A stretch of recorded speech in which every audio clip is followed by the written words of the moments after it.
Kalau tanya boleh ya gimana? Menurut keimanan tentang qada dan qadar. Oh iya. Kalau qada dan qadar itu kita sudah ditentukan oleh Allah, kenapa masih dimintai pertanggungjawaban nanti dan? Oh iya. Betul. Ya seperti mukadimah saya tadi ya. Jadi ngaji itu harus kafah. Kafah itu artinya komplit. Jadi Nabi dalam banyak hal yang momennya tepat ya menganalisis dengan qada qadar, tapi dalam banyak hal juga melarang orang membicarakan qada qadar. Jadi misalnya gini, kamu kadung ditakdir pernah punya dosa dan kamu ingin tobat, maka dosa yang masa lalu anggap saja qada qadar, terus keinginan tobat itu anggap aturan syariat. Jangan lalu setelah qada qadar kamu tidak berkeinginan tobat. Ini penting saya utarakan karena Nabi itu ngendikan pasti dua kali. Saya jamin di setiap konteks sosial Nabi pasti ngendikan dua kali. Dua kali itu dua solusi. Nabi pernah ngendikan idza dzikiral qadar fa'amsiku wa idza dzikiru ashabi fa'amsiku. Jika umatku telah menjustifikasi qada dan qadar fa'amsiku, kamu jangan ikut-ikut. Karena nanti akan yang zina enggak apa-apa, saya sudah qada qadar, yang maling ya enggak apa-apa karena sudah qada. Wah bahaya, bisa hancur syariat kalau seperti itu. Tapi ada banyak hal yang Nabi mengisnadkan itu ke qada qadar. Kayak cerita Nabi Musa dan Nabi Adam. Ada kan di hadis Sahih itu jelas. Ini dengerin, ini betul di hadis Sahih. Nabi Musa itu saking Israelnya, memang beliau orang apa? Pertama, semua Nabi kan pasti ngalami diangkat ke alam roh. Nabi loh ya, tidak sampean Nabi. Sama tidak usah ambisi begitu, Nabi ini. Ketika beliau diangkat di alam roh itu ketemu Nabi Adam. Padahal Nabi Adam kan Abul Basar, tokoh utama ada. Pertama ketemu langsung ngomong gini, anta Adam, kamu betul yang namanya Adam? Ya saya Adam. Antal ladzi akhrajtan nasa minal jannati wa asqaitahum. Siapa hadisnya? Antal ladzi akhrajtan nasa minal jannati wa asqaitahum. Gara-gara kamu orang enggak hidup di surga. Jadi kalau sampean marah gara-gara kamu, saya harus cari uang sampai Korea gitu. Coba kalau kita masih di surga enggak perlu kerja di mana? Karena semuanya tersediakan, enggak punya istri jelek, semuanya cantik karena bidadari. Gara-gara jenengan kita harus keluar di bumi dan keluar dari surga. Nabi Adam itu karena orang sepuh ya, beliau santai saja.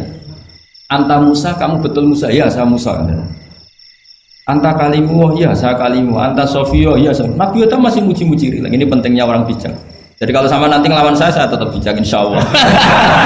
Tapi sampai bisa neraka, ngelawan Kiai itu dosa. Dosa sekali, bukan dosa biasa, sangat dosa. Nabi Musa, Nabi Adam masih anta Sofio, anta kalimu. Bukankah kamu melihat di Taurat bahwa saya akan dosa dan akan dosa saya sudah ditulis 40 tahun sebelum saya dosa? Iya ya Musa. Iya ya Nabi Adam, ya betul gitu. Berarti kamu mengkritik saya atalumunani fi amrin qad qadahu. Kamu mengkritik saya, menyalahkan saya dengan sesuatu yang sudah diqada-qadar oleh Allah sebelum saya lakukan. Jadi sudah ditulis sama Allah 40 tahun sebelum saya salah, sudah ditulis skenario-nya nanti Adam akan salah terus keluar dari surga. Memang dari awal Allah skenario-nya seperti itu. Itu ibarat istri kamu sudah tahu ini kalau miskin setia, kalau sudah kaya nanti pola, itu sudah tahu. Tapi anehnya istri kamu ketika nyata pola kok tidak siap, padahal sebetulnya sudah tahu gitu ya kan. Makanya saya kalau ngaji di mana-mana bilang kelirunya orang Indonesia itu satu, kalau ilmunya terbukti itu tersiksa, itu kelirunya orang ini. Semua cowok tahu nggak, semua lelaki tahu nggak, kalau nggak pernah nafakoi diomelin, tahu nggak? Tahu. Tapi ketika itu nyata nggak siap. Harusnya ketika nyata diomelin, alhamdulillah ilmu saya benar, terus ya. Tapi istri kamu juga gitu. Biasanya wong lanang duwe akeh pola. Terus dengar sampean mulai cinta orang lain, harusnya kan alhamdulillah ilmu saya benar kan. Artinya gini, manusia saja bisa memprediksi. Kan nggak mungkin kita nyifati Allah nggak tahu Nabi Adam salah sebelum nyata-nyata salah. Tentu itu tidak mungkin. Nah maknanya qada qadar kira-kira gitu. Allah itu tahu apa yang akan terjadi. Tapi tetap saja ini nggak boleh dipakai justifikasi untuk maksiat. Makanya jelas aturan Quran, saya mohon kamu nggak boleh salah. Ini nanti saya baca. Saya hafal tapi ini biar tamu ayatnya. Itu ayatnya kan ma asaba musibatin fil ardi wala fi anfusikum illa fi kitabim min qabli an nabraha inna dzalika 'ala Allahi yasir likai la ta'sau 'ala ma fatakum wa la tafrahu bima. Jadi apa yang mengenai kamu di bumi maupun ada pada diri kamu, anggap saja itu, yakini saja sebagai qada qadar, supaya kamu tidak putus asa apa yang sudah terlewatkan dan tidak bangga dengan apa yang kamu udah. Misalnya saya ini kan termasuk kiai keren misalnya itu saya tidak pernah bangga karena memang ditulis kalau suatu saat Gus Bahat itu keren, jadi bangganya di mana kan sesuai skena. Jadi untuk menghilangkan ujub bangga itu dengan cara iman sama qada qadar. Terus likaila tak soala wafatakum, kamu tidak perlu putus asa dengan apa yang sudah kelewat. Misalnya masa lalu kamu ya tadi diusir istri, suami, macam-macam lah, utangnya banyak, wes sudah bangkit saja, sudah takdir. Jadi mungkin ada yang mencarikan, coba ini carikan, mungkin di surat Hadid itu apa yang nanti dicari ayatnya. Pokoknya ayatnya tadi apa? Ma asoba min musibatin fil ardi wala fi anfusikum apa illa fi kitabim min qabli an nabraha inna dzalika 'ala Allahi yasir likaila taksau 'ala ma fatakum wala tafrahu bima atar. Jadi qada qadar ditulis supaya kamu tidak putus asa menyesali apa yang sudah kelewat dan bangga kumoluhur terhadap apa yang kamu dapat. Jadi misalnya Pak Jokowi jadi presiden, untuk menghilangkan ujub ya, memang sudah ditulis kalau akan jadi, ya biasa saja sesuai skenario.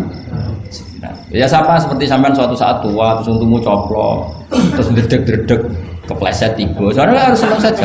Zaman kamu muda juga sudah tahu kalau nanti akan seperti itu, gitu aja. Jadi kalau itu terjadi, ya sudah, memang akan seperti itu. Jadi ringan saja. Ini pentingnya ngaji. Jadi sesuatu itu mudah sekali kalau dianalisis dengan ya cukup ya. Satu lagi aja kan.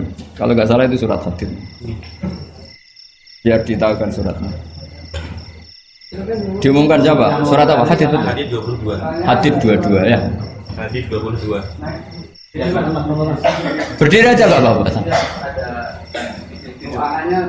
Oh enggak. Oh ya nggak apa-apa gimana? Assalamualaikum warahmatullahi wabarakatuh. Waalaikumsalam warahmatullahi wabarakatuh. Saya berhormatan sama Kiai. Ya. Sebenarnya saya baru kenal Kiai itu 3 minggu yang lalu lewat YouTube. Ya. Ada yang kirim di FB saya, walaupun dengan komentar yang agak mirip lah. Iya. Kalau nggak salah waktu itu Pak Kiai membahas masalah perang Khandaq, yang mengatakan bahwa Nabi itu waktu itu satu saja tidak tahu apa-apa, tapi ada Salman yang menyampaikan ini. Terus komentarnya netizen anak-anak.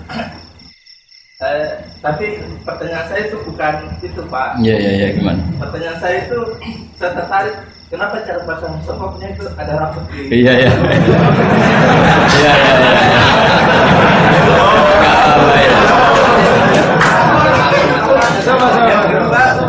Yang kedua, sebenarnya hal umum. Saya bukan ahli Al-Quran, tapi ada ayat yang mengatakan bahwa sampaikanlah dari aku meskipun satu ayat itu enggak. Walaupun itu cuma satu ayat. Dari aku balighu anni walau ayat. Yang itu menurut saya menjadi dengan dunia medsos saat ini, orang yang betul-betul mungkin bukan cuma sekedar satu ayat, cuma satu kata, itu di broadcast yang mungkin memacu perdebatan. Makanya ini gini, namanya siapa? Sulaiman.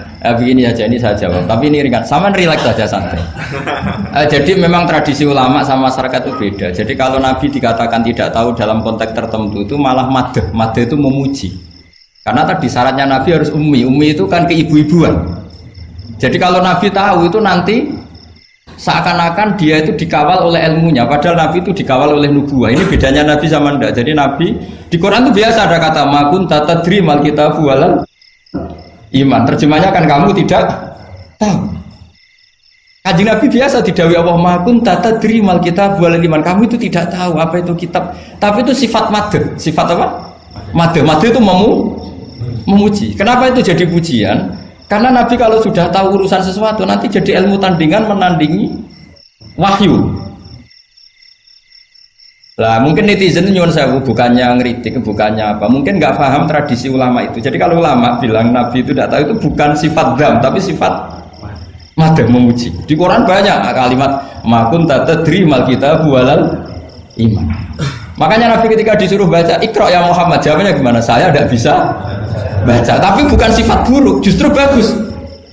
Kalau Nabi bisa baca, ilmunya nanti dikira beliau belajar dari buku-buku, dan itu dia jadi Nabi. Wah, itu memang bacanya banyak. Clear ya ini ya, supaya nggak salah paham. Jadi dikatakan tidak tahu kalau Nabi itu bagus, mader. Nggak bisa baca juga mader, sifat pujian. Kalau kamu udah bisa baca, buruk sekali. Itu jelas. Ya kan, tahu semua kan, ketika Nabi disuruh baca bilang apa? Saya tidak bisa baca, tapi itu bagus. Karena semuanya biar karena wah. Ya, soal gaya peci saya ini Islam khas ya, khas ini. Nah, yang ini yang penting, yang pertanyaan sampean terakhir bali wa ani walau aja. Memang ini semenjak dunia medsos memang dengan tanda kutip agak kecelakaan. Mengutip kutipan tokoh atau apa hanya sepotong-potong itu bahaya.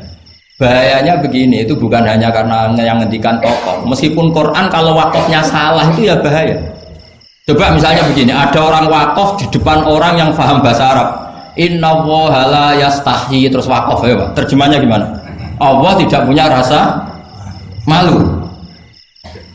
Sehingga di ilmu Quran itu diaturkan ada wakaf yang haram, yaitu wakaf yang rusak makna. Harus diteruskan innallaha la yastahi ayyadriba mathalam ma ba'u. Allah tidak malu bikin perumpamaan sekecil apapun makhluk itu. Misalnya buat perumpamaan dengan nyamuk. Coba kalau bacanya satu ayat terpotong, innallaha la yastahi, Allah tidak malu. Bayangkan didengar orang yang paham bahasa Arab. Jadi problem kita adalah kadang ngutip ya gitu. Jadi apa ya tadi belum mendengarin kompletnya ngaji. Jadi kalau ada ulama bilang Nabi tidak tahu, itu sebenarnya made itu ngelem karena memang begitu. Makanya Allah bilang apa? Makun tadri mal kitab walal iman. Muhammad, kamu tidak tahu apa yang maknanya kitab, maknanya iman. Tapi nggak tahu ini untuk Nabi kelebihan, karena kalau Nabi tahu dulu berarti ilmunya sebagian diserap dari Taurat dan Injil, dari yang macam-macam. Makanya dulu orang kafir kalau ngeritik Nabi kan, walaqad na'lamu annahum yaquluna innama yu'allimuhu basar. Muhammad pinter macam pernah belajar. Terus Allah menjawab, Muhammad itu nggak pernah belajar, bahkan baca saja tidak. Jadi kalau Nabi dikatakan nggak bisa baca, nggak tahu, itu madh. Saya ulang lagi, untuk Nabi itu madh. Sehingga semua yang dilakukan Nabi in huwa illa wahyu yuha, semua hanya berdasar wahyu. Ini bedanya Nabi dengan selain Nabi. Makanya Nabi itu nggak pernah baca, nggak boleh memang. Karena tadi pasti ini jadi ilmu tandingan. Itu bahaya kalau untuk Nabi, supaya semuanya orisinil dari Allah. Nabi itu sama Allah dikosongkan, semuanya kosong. Semuanya dari ilmu yang diwahyukan oleh Allah Subhanahu wa Ta'ala, jelasnya. Jadi balihu ani walau ayat itu saya mohon, maksudnya itu ayat itu bukan ayat satu Quran potongan, enggak. Ayat yang muhkamah, yang utuh. Tapi kalau satu potongan ya enggak boleh. Tadi misalnya dipotong apa, innallaha la yastahi, kan kayak. Makanya di bab ilmu tajwid kan diterangkan wa ba'da tajwidika lil hurufi la budda mim ma'rifatil wuqufi. Setelah kamu tahu tajwid, ikhfa, idhar, idgham, kamu harus mengenal ilmu waqaf. Karena sekali salah waqaf itu ya gitu Mas Leman ya. Assalamualaikum warahmatullahi wabarakatuh.